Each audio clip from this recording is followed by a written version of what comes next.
the hell can wait till morning? Talk now at latenightsportsradio.com.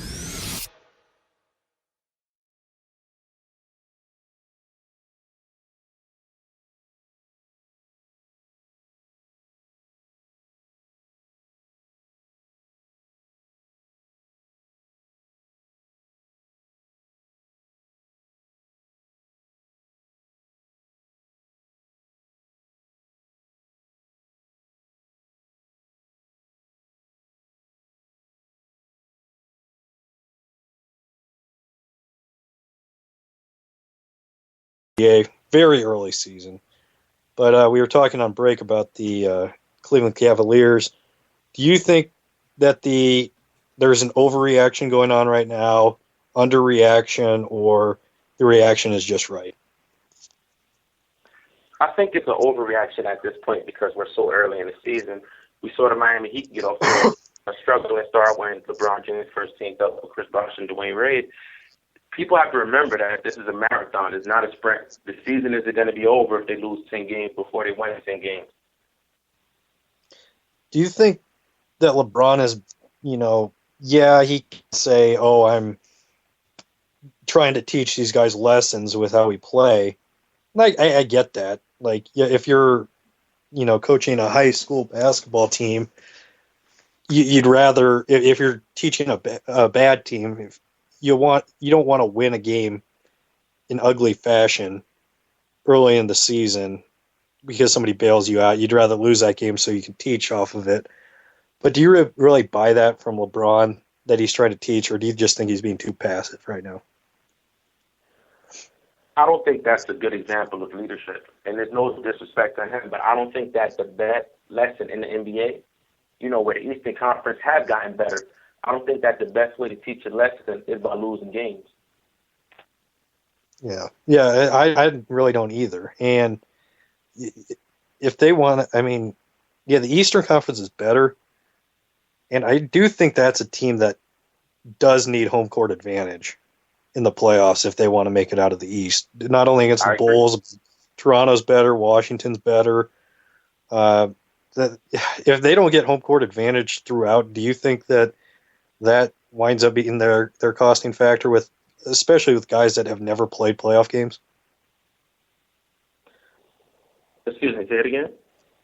Especially, do you think that turns out to be the factor that leads them not getting to the finals or getting out of the East, is not having that home court advantage because they have so many guys they rely on that have never played playoff games?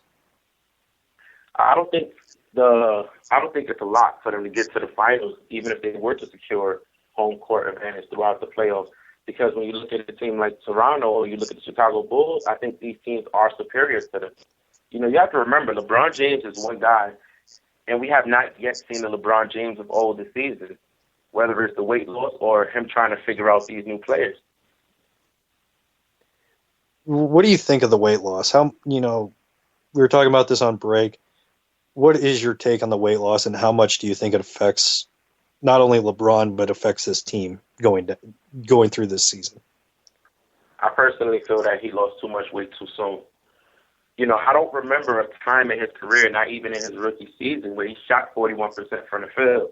And although it's early in the season, I think that's a telltale sign. When you watch the games and you analyze the games, you're seeing him being outmuscled by guys like Gordon Hayward and Wesley Matthews. And that's not LeBron James, not the LeBron James of old. Do you think what's the biggest drawback of him losing weight? Do you think it's going to affect him more defensively or offensively? I think energy. I haven't seen the same energy from him. A lot of people say that he's passive, but that's not what I see. I see a guy who doesn't fight over the screens like you're accustomed to seeing him. A guy who's not chasing guys down for the block, which is his signature defensive play. I think you're seeing a guy who's not really going after guys defensively at all, which has been a staple in LeBron James' game for his whole career. With him, do you think, looking at him, do you think he's just waiting for the playoffs? Like, he's just, okay, wake me up when the playoffs starts and I'll be the guy? Or do you think he's, maybe hitting that point where he's hit a wall from all the minutes he's played the last few years? I think it's quite possibly that he hit a wall. Again, it's early in the season. It's a marathon, not a sprint. But if these games have told us anything, is that he's not the same guy. And what you have to be careful of, if he is waiting to turn it up in the playoffs, what he has to be careful of is if they get eliminated before the finals, how is Kevin Love going to look at the situation going forward? Because remember, he didn't sign an extension with the Cleveland Cavaliers, so he's a free agent this summer. Is this a place he's really going to want to stick around with when things don't go good? Do you think what do you think the end game is for Kevin Love? Do you think he winds up staying there? Or do you think, if it, say he wins a championship, but there's just so much chaos in the locker room, he decides to leave? Or do you think if they lose, what do you think it ends up? Do you think Kevin Love comes back next year? Well, I can't say. If they win the championship, I don't think it's a lock. I think it depends on the chemistry in the locker room. Because if I'm Kevin Love, do I really want to sign up for a place that, although LeBron James says that he wants to finish his career in Cleveland, let's be honest, he could opt out after next season. Is this a place that I want to commit 5 years to, knowing that they have chaos inside the locker room, assuming that this was going to be the standard going forward? Or am I going to evaluate my options going forward? Are you sick of the, oh, good for Cleveland, I'm glad they finally got, something to go their way, and they're getting all these commercials with LeBron and the whole city of Cleveland getting in on the huddle? Are you sick of that yet? I understand it because it's a business. I'm not a fan of it, but I understand it. This is a city who, let's be honest, yes, they have 3 of the last 4 first-round draft picks, number 1 pick. But this is a team who, and it's a city who, since LeBron James got there, were accustomed to winning. So this is a team, although they have the young stars, they were kind of starving for success again. So I understand it from the city point of view, but I don't know. Do you think Kyrie Irving, if he can't make it work with LeBron, do you think he becomes the most hated player in NBA history, well, even ahead of Stephon Marbury? No, I wouldn't say that because you have 2 alpha males. You got to remember, Kyrie was the man when he first got to Cleveland. Although he did not play a certain amount of games, the keys were handed to him right off the bat. You also have to remember that LeBron James, when he first came out to Cleveland, said, this is Kyrie's team. And this is the guy who is universally recognized as the best player in the world. And he defers to this guy. He defers to Kyrie Irving, who, no disrespect to him, but has never tasted the playoffs. He's never won 40 games in his career in a season. But you have LeBron James coming to Cleveland deferring to him. Had it been me, I would have said this is our team before I totally relinquished the keys to this guy. Do you see a possible trade of Dion Waiters or Tristan Thompson for another piece? Dion Waiters before Tristan Thompson. I would say Dion before Tristan. But also, Tristan is a restricted free agent this upcoming summer. He didn't get an extension. So I think going forward, if these guys don't get on track heading into the trade deadline, we could possibly see some moves there. With the Bulls, look at Derrick Rose, probably going to play just about every other game the rest of the way, it feels like. Do you see this team doing anything in the playoffs even without Derrick Rose? I think it depends on matchups.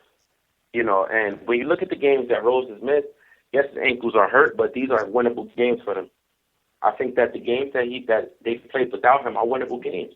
Now they have a guy in Pau Gasol who could supply the offense and defense on the side of Joakim Noah, and Coach Thibodeau is a hell of a coach. So you never count those guys out. I think Derrick Rose is the extra punch that'll be able to get these guys over the hump once the playoffs start. With Rose, if you were in the front office of the Bulls, would you be looking at other options right now to replace Rose or try to make a trade to trade him if this is what you're going to get the rest of the time with him? No, I would hold on to him because I think he has a certain value that can't be matched, not only financially, This guy came back from the injuries that he sustained over the last 2 seasons, and when he's on the court, he's on the court. You know, he's the Derrick Rose of old. And I don't think that this team lacks the scoring points that they lacked in years past. When you look at what Aaron Brooks is doing off the bench, when you look at Jimmy Butler before he re-injured himself, you look at Taj Gibson, you know, a guy who was the sixth man last year for the Bulls. He's totally stepped in and filled that void whenever they needed him to this season. You know, and again, Pau Gasol, the guy's averaging 18 and I believe 11 rebounds. You know, he's rejuvenated, and the city of Chicago has nothing to worry about going forward as far as chemistry and as far as the way this team's going to play, with or without Derrick Rose. As far, you know, as teams in the East that have gone off to a bad start, do you think that there's anybody that, I mean, the Knicks, I kind of expect, I still think that they can be a 6 or a 7 seed. Is there anybody that you've seen this early in the year where you're just like, where you had high expectations and you're like, okay, I was off on that. They're probably not going to make the playoffs in the East? Right now, Atlanta and Detroit. They're both sitting at 2 wins and 3 losses. I expect the Stan Van Gundy to turn the program around with the Pistons. In Atlanta, you know, you have Al Horford, who's coming back healthy this season, and Paul Millsap played out of his mind last season, so I expect more from these guys. But again, it's a marathon. These are teams who have more than enough time, especially in the weak East, to really turn this thing around and finish in the top 4 or 5. Is there anybody that you've been wildly impressed with where you're like, okay, maybe they are a legit contender in the East? The Miami Heat. The Miami Heat. They're 5-2 tonight, and they beat the Dallas Mavericks, who to me, coming into the season, I felt was the best team in the Western Conference. No disrespect to the San Antonio Spurs. With looking at Charlotte, this is a team I was big on Charlotte. I'm big on Miami as well. Charlotte, I think talking big for them is probably a 5 seed at the highest. With Miami, I still think that they're a capable 3 seed, and I think they could knock out the Bulls or the Cavs in the second round.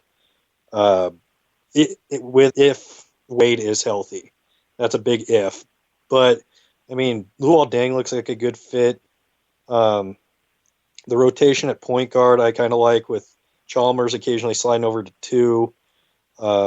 You got Norris Cole's playing pretty well, and then I do like Napier. He turns the ball over a little too much. But I do like this team. I do think that they are capable of knocking out the Cavs or the Bulls in the second round.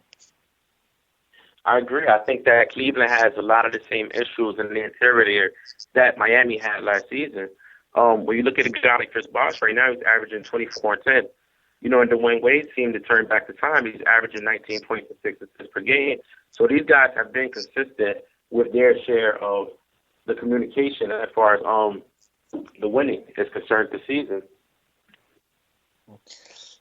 How much also, of a fact? I think that these two guys, speaking of Dwayne Wade and Chris Bosh, I think that LeBron James leaving Miami was the best thing for their careers going forward. Because now you see the Chris Bosh from Toronto. Now you see the Dwayne Wade pre-LeBron James. I think a lot of people forgot how talented these two guys are. Well, you got to appreciate a guy like Bosh. He got no respect when the big three initially came together. He never got any respect for how he had to change his game while the big three were together. Definitely made the biggest sacrifice. Money-wise, he was the highest paid of those three. But he had to make big sacrifices as far as his game went, and it took a big hit. Looking at him, though, it is nice to see him finally, playing, getting 20 points, 10 rebounds, and he's playing a mixed-up game like he was in Toronto.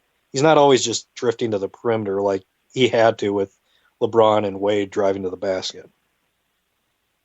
Yeah, I don't think fans nor media alike really understand how much of his game that he sacrificed. And I think that when you tune in this season and you go there and you watch these guys, you learn